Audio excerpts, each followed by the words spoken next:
Hello বন্ধুরা, তোমরা দেখো আমি আজকে তোমাদেরকে দেখাচ্ছি শীতের জন্যে। দেখো সরা পিঠে আমি কিভাবে বানাই।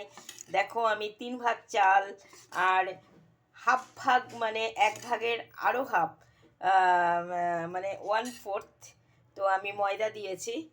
আর দেখো কড়াইতে একটু তেল দিয়েছি, আমি কড়াইতেই করব। এই দেখো, তোমরা দেখো আমি কিভাবে করি। দেখতে পাচ্ছ আমার জেনিভা ডেলিসিয়াস ফুডের সব দেখানো আছে, তোমরা চলে যে সেখানে দেখবে। তো এই দেখো বন্ধুরা, আমি এবার এটার উপরে একটা ঢাকনা দেব। এই ঢাকনাটাই তোমরা ব্যবহার করবে, তাহলে তোমাদের পিঠে করার সুবিধা হবে। তোমাদের যদি সরা নাও থাকে, মাটির সরা যদি তোমাদের না থাকে, তোমরা এইভাবেই সরা পিঠের টেকনিকটা দেখে নাও, এইভাবেই করবে।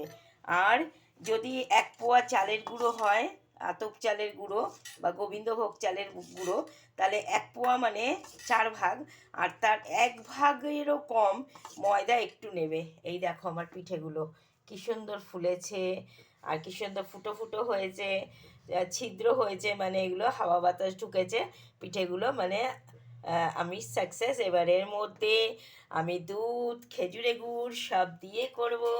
এই দেখো, আমি সবসময় গরুর দুধটা রাখি পিঠে খাবার জন্যে। এই দেখো, এই গরুর দুধের মধ্যে আমাদের শীতের নলেন গুড় বা পাটালি গুড় মিশিয়ে জাল দিয়ে, সেটাও তোমাদের দেখিয়ে দেব। তো আজকের জন্যে আমি মানে এই সারাদিনে সকাল রাত সব সময় তোমরা খেতে পারবে। গুড মর্নিংয়ে, ইভিনিংয়ের নাস্তায়, আর নাইটের ডিনারেও তোমরা গুড় পিঠে খেতে পারো। বা এই পিঠে দিয়ে তোমরা আলু কষা, আলুর দম বা চিকেন কষা, মাংস খেতে পারো, তোমাদের খুব ভালো লাগবে।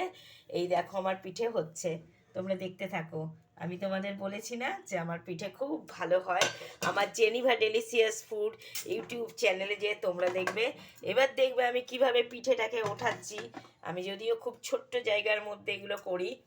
তো এইবার দেখো আমার পিঠেটা কিভাবে ওঠাবো, ঠিক জাস্ট খুন্তি দিয়ে। এই দেখো কি সুন্দর উঠে যাবে। তোমাদের মাটির সরা ব্যবহার করতে হবে না। তোমাদের মাটির সরা, যদি চালের গুঁড়ো ঠিকঠাক থাকে, তোমাদের কখনোই মাটির সরা।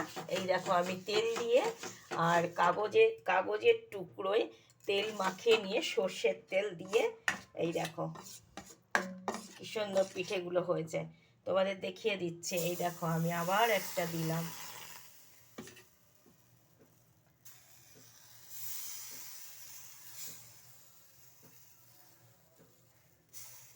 আমার বাবা বলতো আমি খুব ছোট্ট জায়গার মধ্যে সব করতে পারি। আমার বাবা বলতো আমার মধ্যে লক্ষ্মীশ্রী আছে। তো আমি কোনো কিছুতে অধৈর্য হই না, এইভাবেই আমি সমস্ত করি। কোনো কিছু না থাকলে আমি ভয় পাই না। আমার মাটির সরা এখনও আসেনি, আমাদের পৌষ সংক্রান্তিতে মাটির সরা ব্যবহার হয়, তাই আমি তার আগেই খেতে ইচ্ছা হয়েছে। আমি জানি না, ঈশ্বরকে না দিয়ে আমি খেয়ে নিলাম। তো চলো বন্ধুরা, আজকের মতো টাটা বাই বাই। তোমাদের বলো এই পিঠেগুলো তোমাদের কেমন লাগছে। এই দেখো ধুমো ওঠা পিঠের সঙ্গে চিকেন কষা, মটন কষা, তার সঙ্গে তোমরা নলেন গুড়, দুধ যা খুশি দিয়ে খেতে পারো। তো সবাই ভালো থেকো, সবাই নিজেদের টেক কেয়ার করো। এই শীতে ভালো মন্দ পিঠে পুলি করে খেও। পৌষ পার্বণ যেন তোমাদের খুব ভালো কাটে। থ্যাংক ইউ সো মাচ, ধন্যবাদ।